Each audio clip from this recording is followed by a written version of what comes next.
কৃষ্ণৰাম সকলো দৰ্শককে নতুন এটি ভিডিঅ'লৈ স্বাগতম জনালোঁ। আজি মোৰ ভিডিঅ'টিৰ মূল বিষয় হ'ল আমাৰ টোপনি কিয় আহে আৰু টোপনিৰ সময়ত আমাৰ শৰীৰটোৱে কেনেদৰে কাম কৰি থাকে। গতিকে বলক ভিডিঅ'টো আৰম্ভ কৰোঁ। দিনটোৰ ক্লান্তি দূৰ কৰি মন আৰু শৰীৰৰ সুস্থতা বজাই ৰখাৰ এক মৌষধ হ'ল টোপনি। টোপনি আমাৰ মগজুৰ জৰিয়তে নিয়ন্ত্ৰিত হয়।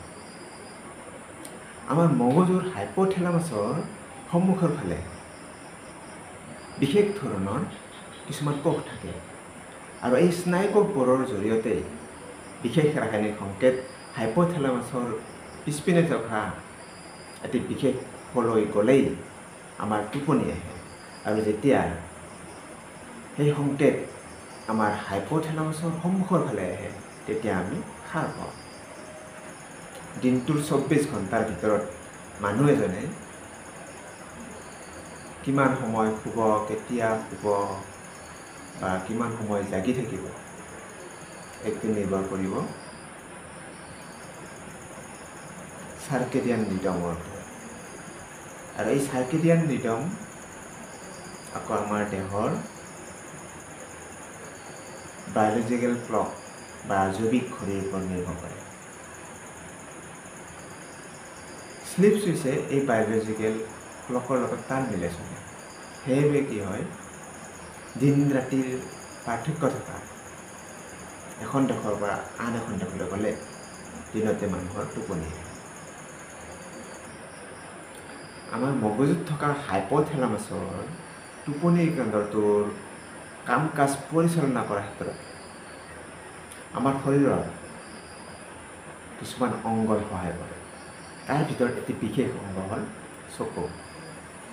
আমাৰ চকুৰ ৰেটিনাৰ পৰা মগজুৰ অপ্টিক নাৰ্ভৰ সহায়ত হাইপ'থেলামাছে দিন আৰু ৰাতিৰ পোহৰৰ তাৰতম্য ধৰিব পাৰে। এই হাইপ'থেলামাছৰ সুপ্ৰাকায়াজমেটিক নিউক্লিয়াছেও চকুৰ জৰিয়তে খাৰে থকা, শুই থকা সংকেত পায়।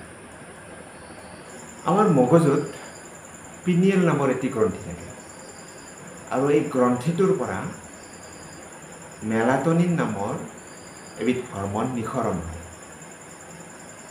আৰু এই মেলাটনিন হৰমনটোৱে আমাৰ টোপনি অহাত সহায় কৰে, টোপনিৰ ভাৱ অহাত সহায় কৰে। আমাৰ টোপনি আহি থকাৰ সময়ত পিটুইটাৰী গ্ৰন্থিয়ে গ্ৰ'থ হৰমন নিঃসৰণ কৰে আৰু এই গ্ৰ'থ হৰমনেই প্ৰ'টিন সংশ্লেষণ আৰু আমাৰ ক্ষতিগ্ৰস্ত হোৱা কলা পুনৰ মেৰামতি কৰে। আমাৰ মগজুৰ পিছপিনে থকা প'ন্স নামৰ এটি গুৰুত্বপূৰ্ণ অংশই পঠিওৱা সংকেতৰ পৰাই আমাৰ মগজুৱে টোপনিৰ বিভিন্ন পৰ্যায় নিয়ন্ত্ৰণ কৰে। আমি বিচনাত পৰি চকু মুদাৰ পিছত আমাৰ বাহিৰৰ জগতখনৰ লগত মানসিক সম্পৰ্ক বিচ্ছিন্ন হ'বলৈ লয়। আমাৰ পিঠি, কান্ধ, ভৰি আৰু হাতৰ পেশীবোৰ লাহে লাহে শিথিল হ'বলৈ ধৰে আৰু পাতল টোপনিৰ ভাৱ আহিবলৈ লয়। আৰু লাহে লাহে মানুহ গভীৰ নিদ্ৰাত পলাত ঢলি পৰে। আৰু গভীৰ টোপনি আহিলে আমাৰ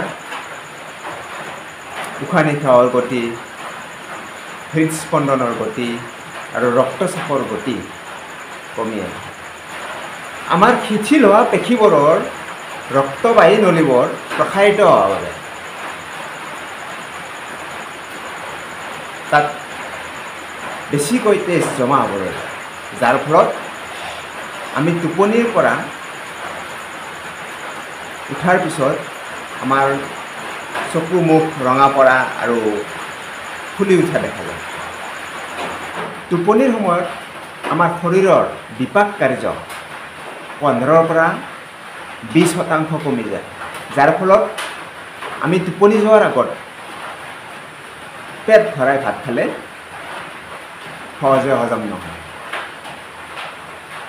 আৰু আমাৰ টোপনিৰ সময়ত স্পৰ্শ, গন্ধ আৰু দৃষ্টিৰ অনুভূতি সম্পূৰ্ণ নোহোৱা হয় যদিও শ্ৰৱণ অনুভূতি কিন্তু সম্পূৰ্ণ সক্ৰিয় হৈ থাকে। আকৌ এইখিনি সময়ত আমাৰ কিডনীৰ কাম কাজো কমি আহে। যিখিনি প্ৰস্ৰাৱ তৈয়াৰ হয় সেইখিনি ব্লাডাৰত লাহে লাহে জমা হয় আৰু সেইবাবে আমি টোপনিৰ পৰা উঠাৰ পিছত আমাৰ প্ৰস্ৰাৱৰ বেগ বৃদ্ধি হয়।